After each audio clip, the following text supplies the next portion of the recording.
Hello, hello, hello. Apa kabar, everybody?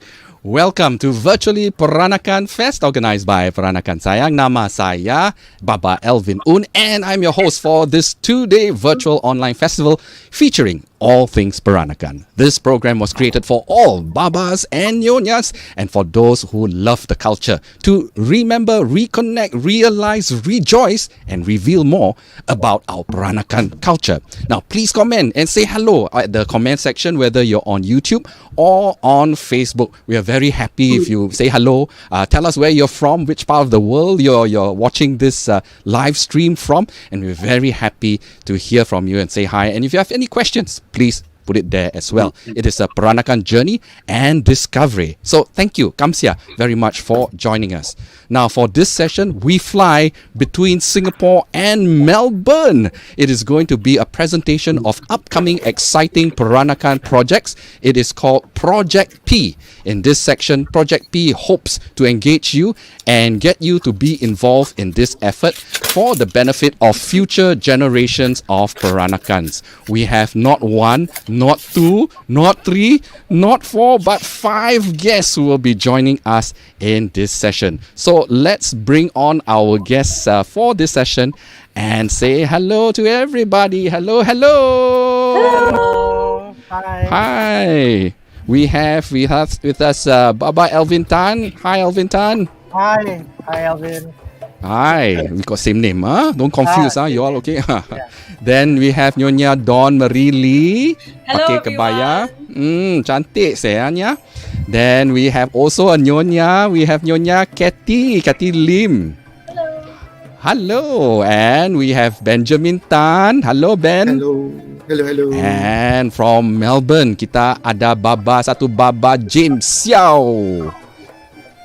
Hello. Hello, everyone. Hey. Okay, so this is Project P. Maybe we find out more about this project from Alvin Tan. Alvin, can you take us through and share with us, please? Yes, thank you very much for having all of us on your program, Alvin Un. Project P is an initiative to bring Peranakans across the world together to explore the lesser-known aspects of the culture. Our aim is to present an inclusive and progressive view of Peranakan culture while engaging youth. P is in our name, not only stands for Peranakan, but also possibilities, passion, pride, potential, playground, and purpose. I'd like to now invite my collaborator, Dawn, to say a few words about this initiative. Dawn, over to you. Thank you, Alvin. Hi, everyone. My name is Dawn. I'm so glad to be involved in Project P, and I would like to invite you to join us. So as Alvin said, this is open to anyone across the world, whether you're Peranakan or not, who has an interest in the culture. Our main objectives are to be inclusive and to embrace diversity. Now, some of the exciting projects we have in store for you include a photography project and a food heritage project, which will be presented today. There are other groups within Project P that have come to us and they're interested in exploring, for example, Kelantan Peranakan culture, some Penang and Malacca stories, as well as other Peranakan related subjects. So if you are interested to join a group or if you would like to develop an idea, please write to us at the email address you see on the screen, peranakanprojectp@gmail.com. So we hope to get in touch with you because we would really like to make this happen. Thank you. Back to you, Alvin. Thank you so much, Dawn. And now we have two projects to present to you. But first, let's present the first one. It's from Kathy and Benjamin, and their project is the Peranakan Photography Project. Kathy and Benjamin are starting a Peranakan photography project for Peranakan families, and it's titled In Frame: Peranakans Now. They will speak about their reasons for the initiative and how your family can play a part in contributing to the wealth of colors of the modern Peranakan culture. They hope that through starting this project, Peranakans can gain a deeper appreciation of their own family's history, as well as embrace the qualities that defines them as Peranakans today. Over to you, Kathy and Ben. Hi, hello everyone. I'm Kathy, and today I'll be sharing more about our project in frame Peranakan now, and I'll take it through a slideshow just to kind of like look at some archival images and have a look and see how you can collaborate through our project as well. So I'll just play the slideshow. And I'm just wondering if everybody can see the presentation. If so, say yes, because I can't see you guys. Yes, it's loading. Yay! Great, thank you. Yes, we can see it. Okay, great. Yep, so I'm here to share more about our project in Frame Peranakans Now, archiving and modernizing the Peranakan family photograph. Yep, we're a subgroup of Project P headed by Dawn and Alvin. And I'm Kathy, a visual artist and photographer, together with Benjamin, who works in sociology. And we're embarking on this new project using the medium of photography as a catalyst to understand our culture. So why photography? We're looking at what we know and remember of as Peranakan photographs. The image on the right is a Peranakan family portrait of these Baba and Nyonya, photographed between the 1920s and 1940s.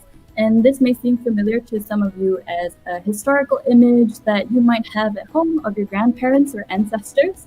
The faces look familiar, yet the picture presents an image of kind of a bygone era in a way. They capture a moment of history, a story of migration, and one of lifelong relationships.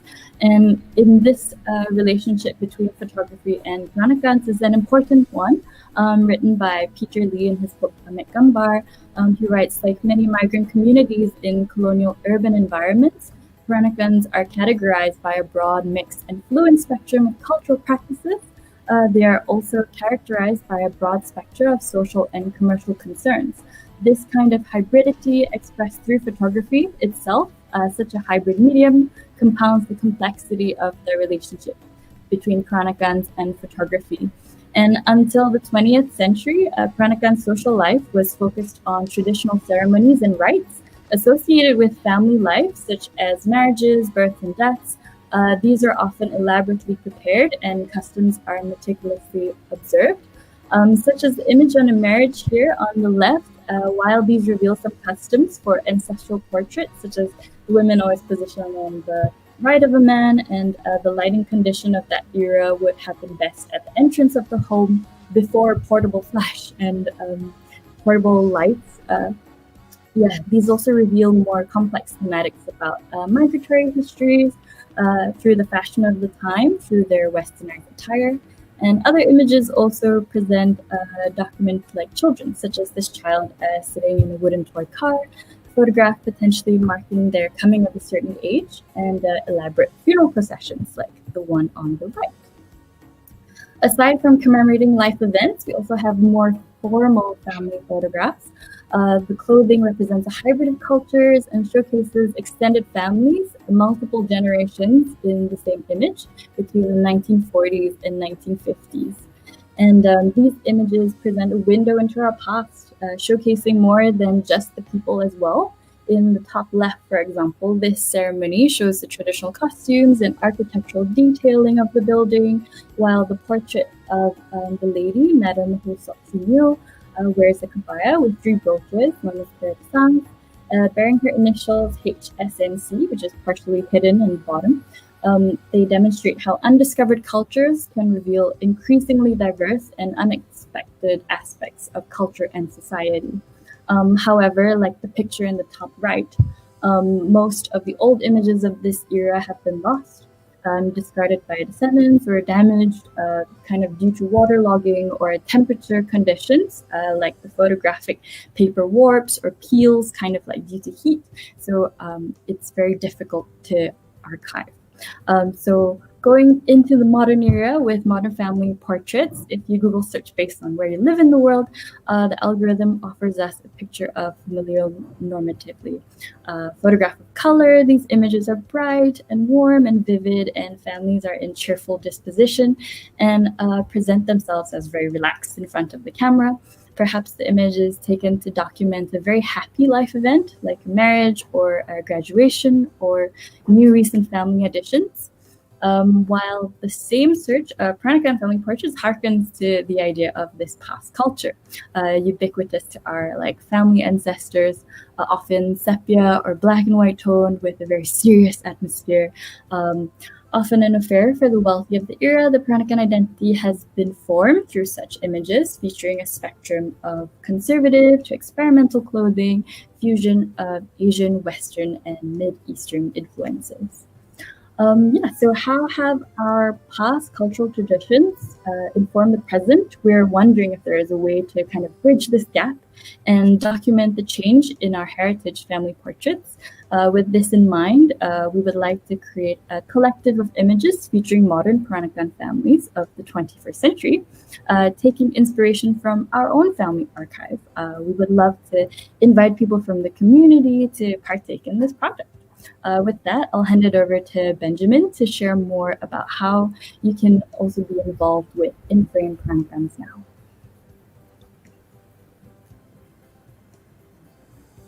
Hello. Thanks, Katie, for the research introduction. Basically, to follow on to Kathy's presentation, we are just trying to find out the idea of what is modern and what is traditional in the Peranakan culture. And as you can see in the previous photographs and in our research of the past Peranakan photographs, we found out that modernity was interspersed here and there in between traditions in Peranakan culture. So basically, Peranakans are never afraid to experiment and push boundaries. So that's what we want to find out in families as well of today. Next, please, Kathy. So this is what we want to propose. We want to have a sense of photographing families in the Peranakan community in Singapore.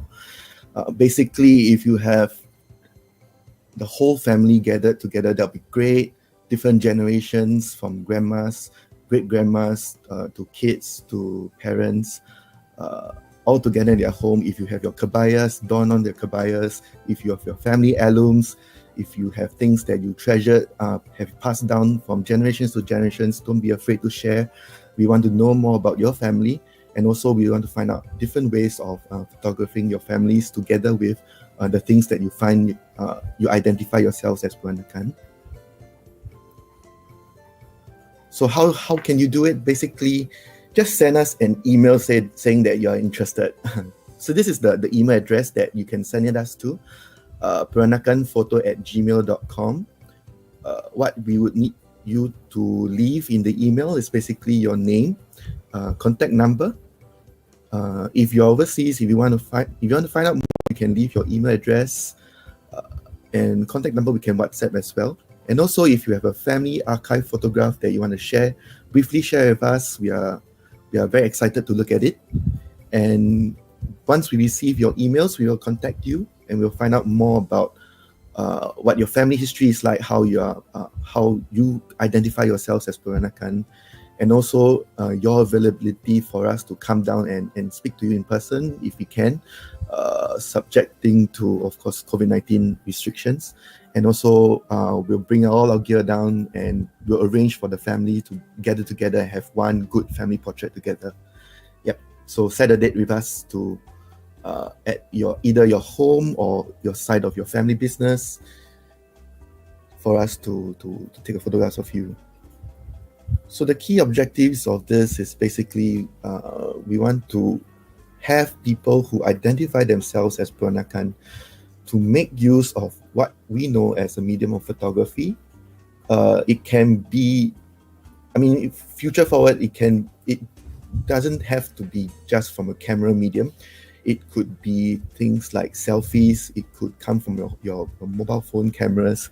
In future, we want Peranakans to use photography as a way to experiment and to carry on this spirit of experimentation like the Peranakan forefathers did. And also the other objective is basically to make a keepsake, to have physical evidences of what identifies us as Peranakan, and also to contribute to this wealth of the culture that is what we have right now.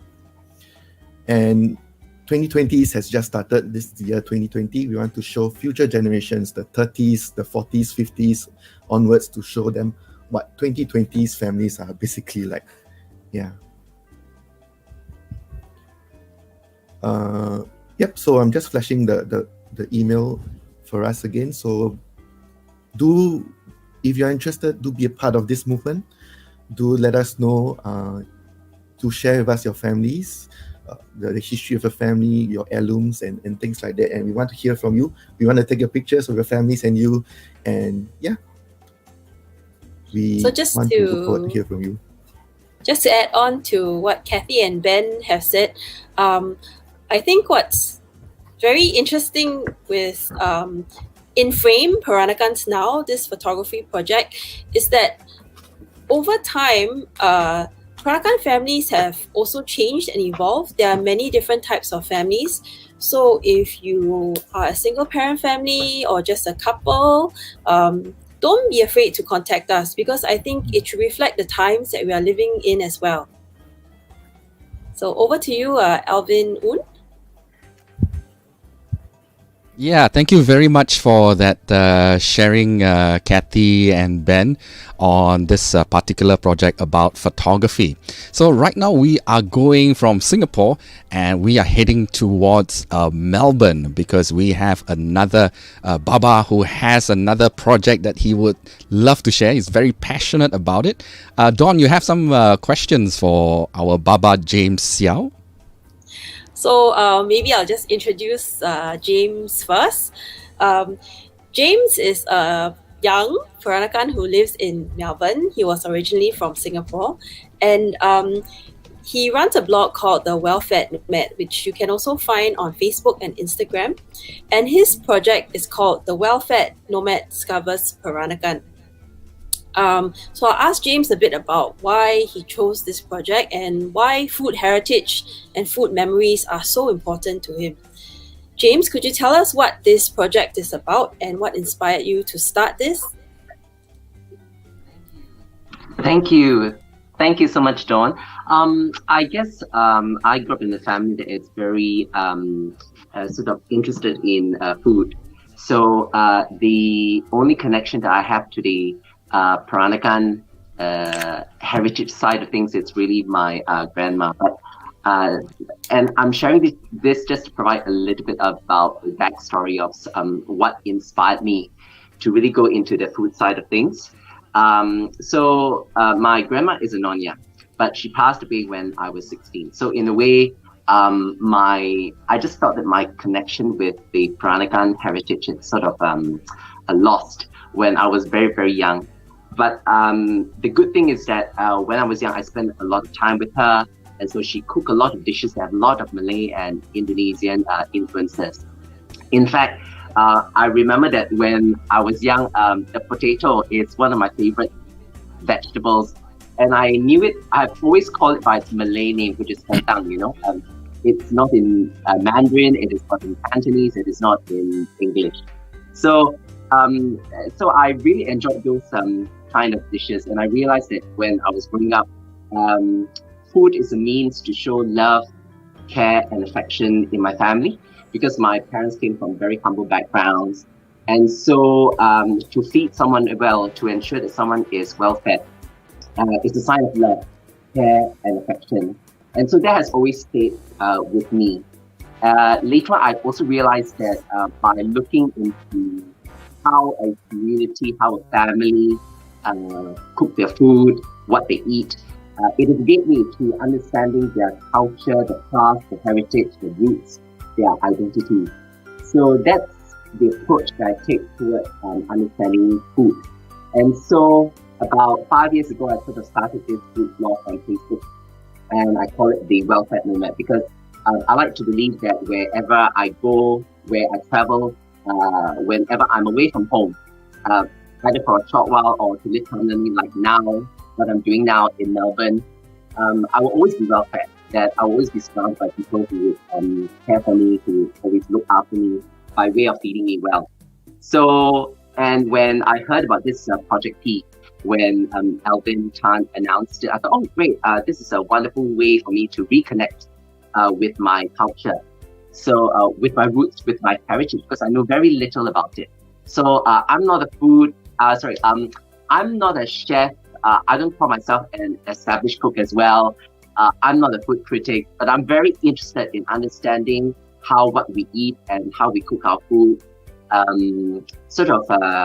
tell us about our past, about our culture. So the way that I plan to do this series, which is why I've decided to call it The Wealth That Nomad Discovers Peranakan. It's almost like embarking on a learning journey with esteemed Peranakan chefs and also with ordinary home cooks from Peranakan families.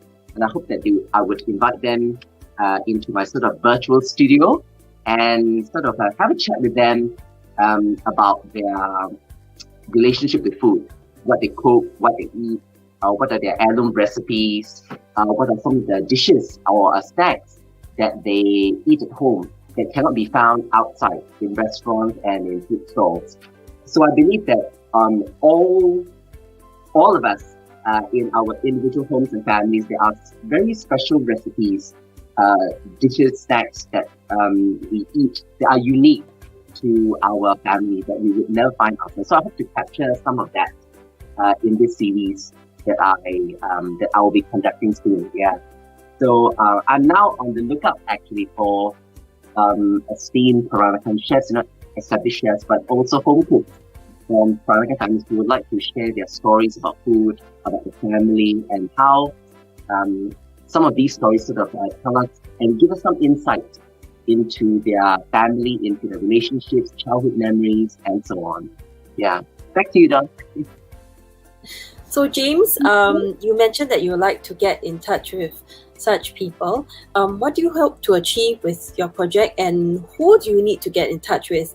I mean, I think there are a plethora of cooking shows out there. So is this another cooking show, or how different is it going to be? It might be a cooking show.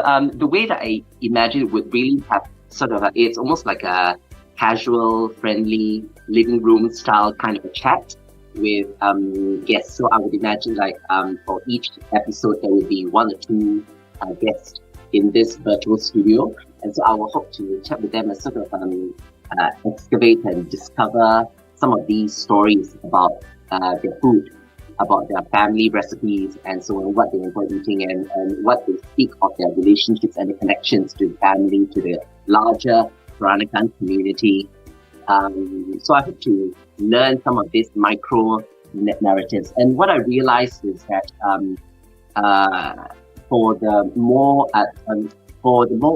well-established Peranakan families in Singapore and Malaysia, we get to know their narratives because they are told in history books, in our cultural museums, in art exhibitions, and so on. And that's truly well and great. We get to know the past, we get to know the story. And I've been wondering about the micro-narratives from ordinary families who might not be a business leader or a political leader or even a philanthropist. How can we document some of these stories? And it is my wish to really record and to curate and to document some of these micro-narratives, their personal narratives, their stories, and how they relate to food, because that is my passion. And I hope that can be revealed in these interviews with them. Yeah. So to conclude, James, how would they get in touch with you? Oh, they could actually contact me if Alvin could flash the banner. So they could actually contact me by email called thewellfednomad@gmail.com. They could also check me out on Facebook and Instagram, and the social media handle would be The Well Fed Nomad. So the best way is really to email me. So let's say whether you are an established chef or an ordinary home cook, I'm sure that there will be very interesting stories to tell, and I hope that they would be able to contact me via that email. Yeah. Oh, Dawn and Alvin, I'm wondering whether I could also take this opportunity to sort of give the audience and our viewers here just a little bit of an insight into this program that I did in Melbourne, Australia here just a few months ago, actually. Yes, thank you so much, Alvin. So this is a program that I did just a few months ago, about 3 to 4 months ago, with a community health organization called Thorn Harbour Health. And so they were looking for cooks, people from Victoria's multicultural and First Nation communities. And so as part of that show, I sort of cooked a Peranakan dish. And I thought, oh, this is a wonderful way to reconnect with my past, with my heritage. And so I cooked a dish which is a pork and tamarind sauce, otherwise known as babi asam. And with me, you will see the show host is Miss Catalina from Samoa, who has Samoan heritage. And I was I was a little worried initially because as you know, babi asam, which is pork and tamarind sauce, has got quite strong flavors like tamarind, lachan, chili, salted beans, quite strong flavors. So I'm not sure. I was a little worried how well the crew and Miss Catalina would actually take to the dish. I was a little bit worried, but surprisingly, they loved it.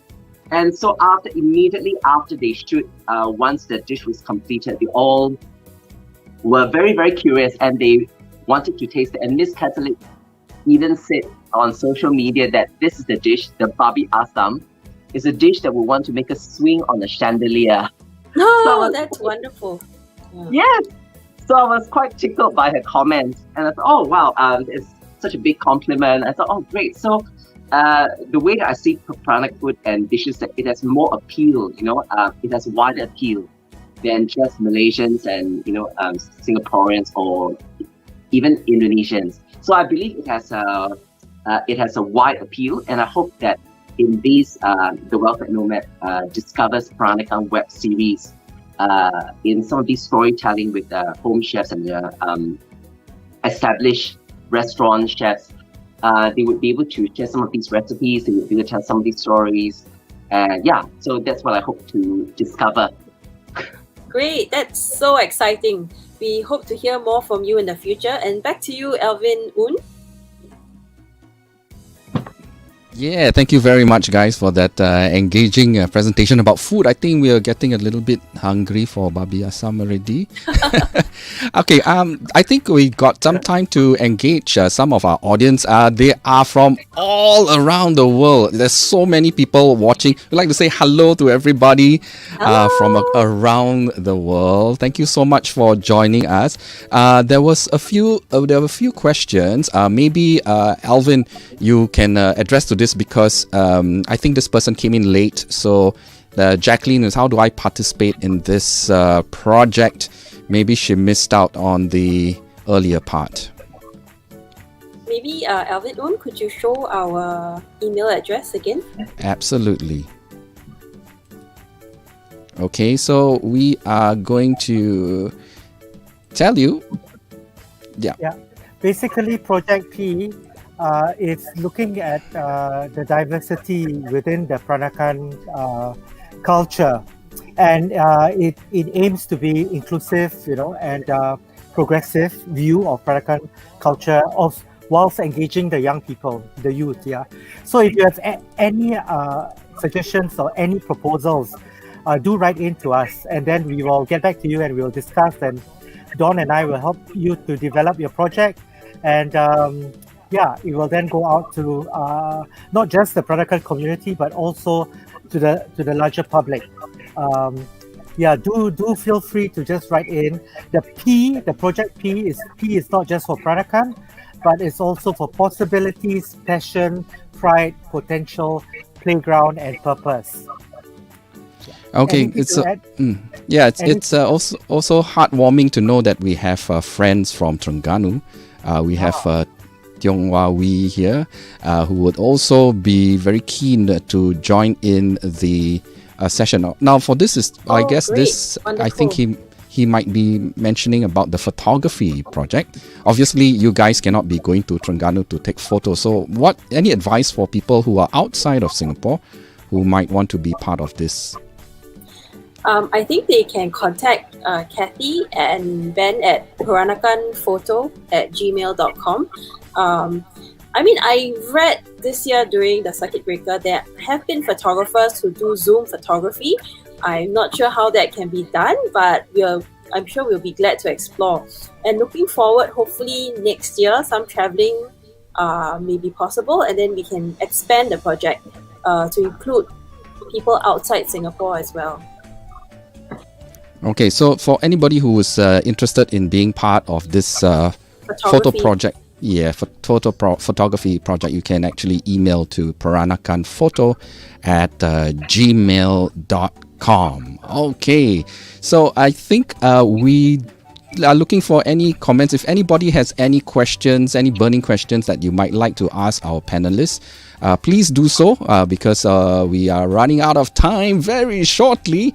We've got the next program coming up at 5, and we're going to go to where James is staying right now, and it's from the Melbourne Peranakans, who are going to do a presentation, a song and dance, and some comedy as well. So that's something to look forward to. And we're just hoping that we can answer any of your queries. Well, maybe we can take this time to wrap up any last words that you might want to advise people for if they want to take their own photographs and to share. What should they do and what should they look out for? Maybe Kathy, you could answer that. Kathy? What about people who want to take their own photographs? Hi, hello. Yes, so it would be great to kind of share with us your archive images of like your families, because we would also very much like to hearken to the idea of your own family photographs and how we can introduce elements of that into the modern photographs. So, for example, if you look at how they're sitting, whether the lady is on the right or whether it's photographed outside. If you have any artifacts of Peranakan culture, like your grandmother's cabinets that have been passed down from generation, or if you have kabayas or your own family clothing, for example, so it would be really lovely to introduce all of those elements into your photographs as well. If you're based in Singapore, we would absolutely love if we would come into your home and photograph it for you as well, and we can make it a family event to have your photographs taken during this specific time in your life. Yeah. Okay, thank you very much for sharing. Well, that's all the time that we have for this session.